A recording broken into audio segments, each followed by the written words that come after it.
Hello students, class 7 के civics के chapter number 5 women change the world में आपका स्वागत है। इसके पहले वाले चैप्टर में डियर स्टूडेंट्स हमने पढ़ा कि किस तरह से महिलाओं का जो काम है, जो वो घर पे काम करती हैं, उसे काम नहीं माना जाता। और हालांकि वो पूरे दिन काम करती हैं और फैमिली मेम्बर्स की टेकिंग केयर करती हैं, और ये एक फुल टाइम जॉब है जिसके कोई स्पेसिफिक आवर नहीं है। लेकिन फिर भी उनके काम को कोई महत्व नहीं दिया जाता, और जनरली लोग बताने में थोड़ा सा हिचकिचाते हैं। कि आपने सुना होगा कि आपकी माँ क्या करती हैं, तो लोग स्टूडेंट्स बोलते हैं कि वो तो कुछ नहीं करती। तो ये गलत बात है, वो कुछ नहीं करती ऐसा नहीं कहना चाहिए। वो बहुत सारे काम करती हैं और हम सब लोगों की टेक केयर करती हैं। और इस चैप्टर में अब हम पढ़ेंगे कि आउटसाइड होम कई ऐसी स्थितियां रही हैं इतिहास में और समाज में, जिसमें क्या है कि जो वुमेन थी उनको काफ़ी मेहनत करनी पड़ी अपनी लेवल को सुधारने के लिए। और हम ये देखेंगे कि इस चैप्टर में ये बताएगा कि लोगों का ऑक्यूपेशन को लेकर के क्या दृष्टिकोण है। ऑक्यूपेशन मतलब होता है एक व्यवसाय। और हम ये भी देखेंगे कि किस तरह से वुमेन ने स्ट्रगल की कि उनको इक्वालिटी मिले समाज में, और एजुकेशन किस तरह से एक अपॉर्चुनिटी के रूप में उनके लिए आया। ये चैप्टर हमको ब्रीफली ट्रेस करता है डिफरेंट टाइप ऑफ एफर्ट के बारे में जो वुमेन्स मूवमेंट के लिए किया गया, और डिस्क्रिमिनेशन को जिसमें चैलेंज किया गया। तो इसमें सबसे पहले ये चैप्टर की शुरुआत होती है कि एक क्लास में 30 स्टूडेंट्स थे। तो टीचर ने कहा कि आप लोग बताइए कि आपने उनको एक एक्टिविटी दी कि भाई टीचर के रूप में आपके दिमाग में क्या आता है। मेल टीचर आपने ज़्यादा देखे कि फीमेल टीचर, ऐसे ही फार्मर के रूप में क्या आता है, फैक्ट्री वर्कर के रूप में क्या आता है, नर्स के रूप में क्या आता है। तो जब बच्चों ने इनका आंसर दिया तो उनके आंसर्स में ये इस तरह के आंसर आए, देखिए आप। और 30 बच्चों ने आंसर दिया, और आप देख सकते हैं कि टीचर को ज़्यादातर लोगों ने फीमेल टीचर देखा है, फार्मर के रूप में ज़्यादातर मेल फार्मर को देखा है, फैक्ट्री वर्कर के रूप में ज़्यादातर मेल को देखा है, नर्स के रूप में ज़्यादातर लोगों ने फीमेल को ही देखा है। लेकिन ऐसा नहीं है। आज जो है समाज का सिनेरियो चेंज हो गया है, और आपको ये जान के आश्चर्य होगा कि जो फार्मर वाली बात है, फार्मर से हमारे दिमाग में क्या आता है, जनरली हमारे दिमाग में मेल फिगर आता है कि पुरुष लोग ही फार्मर का काम करते हैं। लेकिन ऐसा नहीं है। जितनी भी मतलब फार्मिंग एक्टिविटीज़ होती हैं उनमें जो मेन हाथ होता है वो महिलाओं का होता है। तो इस तरह से समाज का एक दृष्टिकोण बन जाता है, एक ऐसी चीज़ बन जाती है जिससे लोग मतलब क्लासिफाई करने लगते हैं।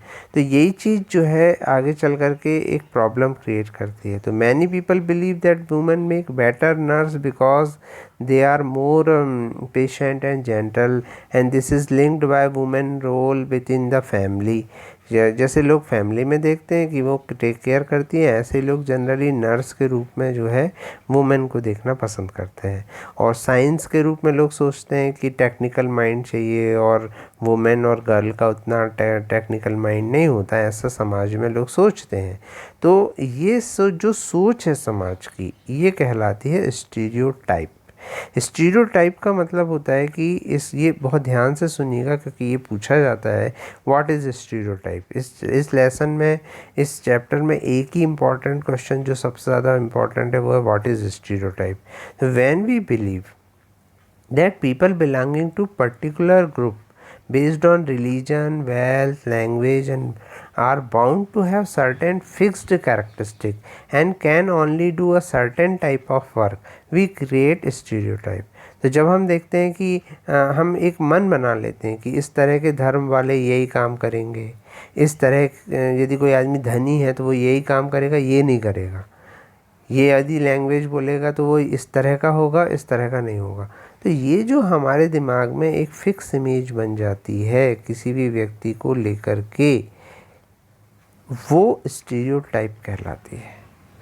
वो मेल फीमेल को लेकर के हो सकती है, जैसे बचपन से ही आपने खिलौनों में देखा होगा, बच्चे लड़के ये वाला खिलौना नहीं खेलेंगे, लड़की ये वाली खिलौना नहीं खेलेगी। तो यही चीज़ जो है स्टीरियोटाइप कहलाती है।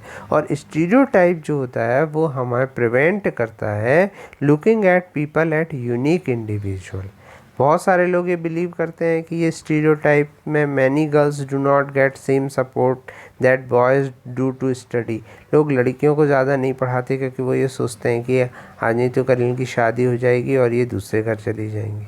तो और जबकि इसी प्रकार से क्या होता है, बॉयज़ और गर्ल्स, बॉयज़ को क्या होता है इंजीनियर और डॉक्टर बनाने के लिए लोग सपोर्ट करते हैं। तो ये सब स्टीरियोटाइप्स जो होते हैं ये क्या करते हैं कि इक्वालिटी की जो धारणा है कि समाज में बॉय और गर्ल का एक सा स्थान है, इसको जो है तोड़ते हैं। तो ये जो चीज़ है स्टीरियोटाइप, ये समाज के लिए बहुत बुरी है, चाहे वो किसी भी क्षेत्र से दिमाग में बनाई गई हो, चाहे वो धर्म को लेकर के बनी हो कि इस धर्म के व्यक्ति ये नहीं कर सकते, इस धर्म के व्यक्ति ये कर सकते हैं। ये लोगों के मन में धारणा होती है कि कई तरह की धारणाएं लोग बना कर चलते हैं और इन्हीं को स्टीरियोटाइप कहा जाता है यदि वो किसी पर्टिकुलर ऑब्जेक्ट को लेकर के किसी व्यक्ति के साथ जुड़ दी गई हो। अब है ब्रेकिंग स्टीरियोटाइप। अब जैसे क्या है, ये एक लड़की है लक्ष्मी, ये देखिए झारखंड की है। ये जनरली माना जाता था कि भाई लड़कियां कभी ट्रेन ड्राइवर नहीं बन सकती, मगर ये देखिए नॉर्दर्न इंडियन रेलवे में ये जो है ट्रेन ड्राइवर है। इसी तरह से एक जेवियर की कहानी दी गई है कि जेवियर जो लड़का था वो आपकी बुक में दी गई है, कार्टून स्टोरी है, जिस जो है हिस्ट्री और लैंग्वेज में बहुत अच्छा था। लेकिन जैसे ही वो अपने पेरेंट को ये बात बताता है तो उसके पेरेंट उसको प्रेशराइज़ करते हैं कि जो है तुम कहाँ हिस्ट्री और लैंग्वेज पढ़ना चाहते हो, तुम जो है दूसरे सब्जेक्ट पढ़ो जिसमें तुमको अच्छा जॉब मिलेगा। तो इस तरह से क्या है कि आज तो हम ये नॉर्मल देखते हैं कि बच्चे स्कूल जा रहे हैं, लड़कियों को स्कूल भेज रहे हैं, लेकिन बहुत समय पहले जो था for girls situation was worse. मतलब बहुत समय पहले ये स्थिति थी कि लड़कियों को स्कूल ही नहीं भेजा जाता था। और इन कम्युनिटीज़ और कुछ कम्युनिटीज़ में that taught son to read and write, daughters were not allowed to learn the alphabet. और कुछ में तो ये स्थिति है कि लड़कियों को अल्फ़ाबेट तक नहीं सिखाया जाता था। तो कुछ 19th सेंचुरी में कुछ वुमेन ने एफ़र्ट किया ताकि वो ओपन करें स्कूल महिलाओं के लिए, और ये महिलाएं जो है फिर उन्होंने पढ़ना लिखना खुद सीखा और फिर दूसरों को भी सिखाया। तो इसी में सबसे पहले रमाबाई का नाम आता है। रमाबाई जो थी वो above her daughter champion the cause of women education. उन्होंने वुमेन एजुकेशन पे बहुत काम किया और वो कभी स्कूल नहीं गई, लेकिन उन्होंने अपने पेरेंट्स से पढ़ना लिखना सीखा। उनको पंडिता की उपाधि भी मिली क्योंकि वो संस्कृत जानती थी। और उन्होंने एक मिशन शुरू किया पुणे में, और उन्होंने विडोज़ और पुअर वुमेन को 1898 में, अब आज से सोचो उस समय में जब महिलाओं को पढ़ाया नहीं जाता था, तो उन्होंने लिटरेट, न केवल उनको लिटरेट बनाया बल्कि उनको इंडिपेंडेंट भी बनाया। वो जो थी उनको बहुत सारी स्किल उन्होंने सिखाई कि कैसे प्रिंटिंग प्रेस को चलाते हैं और कई कारपेंट्री कैसे करते हैं। तो ये सब चीज़ जो थी इन्होंने सिखाई और आज भी उनका मिशन जारी है। तो इस तरह से क्या हुआ, देखिए पंडिता रमाबाई ने खुद मेहनत करी और दूसरों के लिए क्या करी, रास्ते बनाई। इसलिए हमारे चैप्टर का नाम है women who change the world. Second है learning to read and write let some women to question the situation of women in society. अब जब महिलाएं पढ़ी लिखी हुई तो उनके अंदर क्या हुआ, सिचुएशन उनकी बदली। उन्होंने स्टोरी लिखी, लेटर लिखी, ऑटोबायोग्राफी लिखी, ठीक है ना, और अपनी इनइक्वालिटी को उन्होंने लोगों के सामने बताया। और in their writing they also imagine new ways of, और उन्हीं राइटिंग के माध्यम से उन्होंने नए नए तरीके बताए ताकि लोग जो है नारियों के बारे में सम्मानित दृष्टिकोण रख सकें। इसी में दूसरा नाम आता है रस सुंदरी देवी का। ये भी 1800 से 1890 तक फेमस रही, मतलब 1800 में इनका जन्म हुआ, 1890 तक ये रही। और ये वेस्ट बंगाल में इनका जन्म हुआ था और ये लगभग 200 साल पहले की बात है। और 60 की एज में उन्होंने एक बुक लिखी बांग्ला में जिसका टाइटल था अमर जीवन, मतलब हमारा जीवन। और ये पहली ऐसी नॉन बायोग्राफी है जो किसी महिला ने लिखी थी। रस सुंदरी देवी जो थी वो एक हाउसवाइफ थी रिच लैंडलॉर्ड की फैमिली से, और ये माना जाता था उस समय में कि यदि वुमेन पढ़ना लिखना सीख लेंगी तो उससे बैड लक आ जाएगा, ये उनके ज़माने में सोचा जाता था। और वो विडो हो जाएंगी। तो लेकिन इसके बावजूद उन्होंने पढ़ाई लिखाई की और उन्होंने एक ऑटोबायोग्राफी लिख करके महिलाओं के जीवन को जो है लोगों के सामने रखा। अगली जो आ रही है महिला वो है रुकैया शेखावत हुसैन। रुकैया शेखावत हुसैन का उनका जन्म 1880 में हुआ था, 1932 तक के रहीं और रिच फैमिली में इनका जन्म हुआ था, जिनके पास बहुत लैंड था। ऐसी rich family. Though she knew how to read and write Urdu, she was stopped from learning Bangla. उनको बंगला नहीं सीखने दिया गया, लेकिन फिर उन्होंने इंग्लिश को नहीं सीखने दिया गया। इंग्लिश को जो है वो उस समय में गर्ल्स के लिए अच्छी लैंग्वेज नहीं माना जाता था और लड़कियों को ही इंग्लिश पढ़ाई जाती थी। लेकिन रुकैया ने क्या की कि खुद इंग्लिश और बंगला सीखी अपनी एल्डर ब्रदर और एल्डर सिस्टर की मदद से, और उन्होंने एक किताब लिखी सुल्तानाज ड्रीम। और ये सुल्तानाज ड्रीम जो किताब थी उसके कारण क्या हुआ कि बहुत सारे लोगों का जो ध्यान था वो वुमेन की इनइक्वालिटी की तरफ गया कि समाज में उनका स्थान इक्वल नहीं है। उनका एजुकेशन जो था उन्होंने gave her the power not only to dream and write but also to more to help other girls to go to school. और उन्होंने मतलब खुद ही तो वो नहीं जा पाई थी स्कूल, खुद तो नहीं पढ़ पाई थी, उन्होंने अपने ब्रदर और सिस्टर की मदद से पढ़ा था, लेकिन उन्होंने फिर दूसरों के लिए क्या किया, रास्ता बनाया।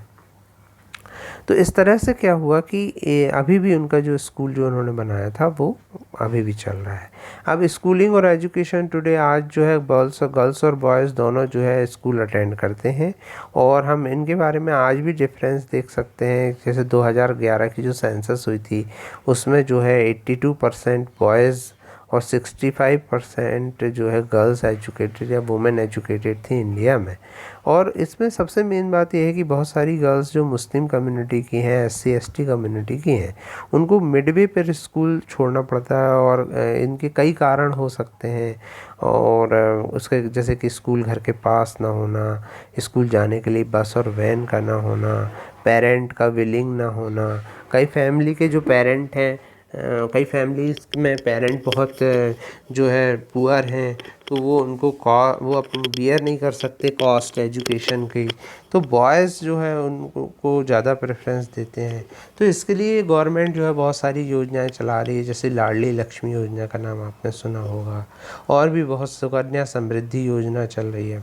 तो बहुत सारी ऐसी योजनाएं चल रही हैं जिससे क्या हो रहा है कि वुमेन को हेल्प की जा रही है, और महिलाओं को जो है बेटी बचाओ बेटी पढ़ाओ जैसे आंदोलन के माध्यम से इक्वालिटी दी जा रही है। फिर हम वुमेन मूवमेंट के बारे में पढ़ेंगे कि women and girls have now right to study to go to school, और कई तरह के रिफॉर्म हो रहे हैं। और ये जो रिफॉर्म थे ये एकदम से नहीं हुए, ये बहुत साल लग गए, और इनको वुमेन मूवमेंट कहा जाता है, मतलब महिलाओं का आंदोलन कहा जाता है। और इसको जो है अवेयरनेस स्प्रेड करने के लिए, डिस्क्रिमिनेशन से लड़ने के लिए और न्याय के लिए ये किया जाता है। और हर साल 8 मार्च को इंटरनेशनल वुमेन डे मनाया जाता है, ठीक है ना। और अभी भी जो है ये स्ट्रगल जारी है, क्योंकि कई जगहों पर, कई क्षेत्रों पर आज भी जो है महिलाओं की स्थिति उतनी अच्छी नहीं है, खासकर गाँव में और ख़ासकर कुछ वर्गों पर। तो आई होप कि आपको ये लेसन समझ में आया होगा। ये लेसन यही बताता है कि वो कौन कौन सी महिलाएं थीं जिन्होंने स्ट्रगल करके आगे बढ़ा और दूसरों के लिए रास्ता बनाया। Thank you very much.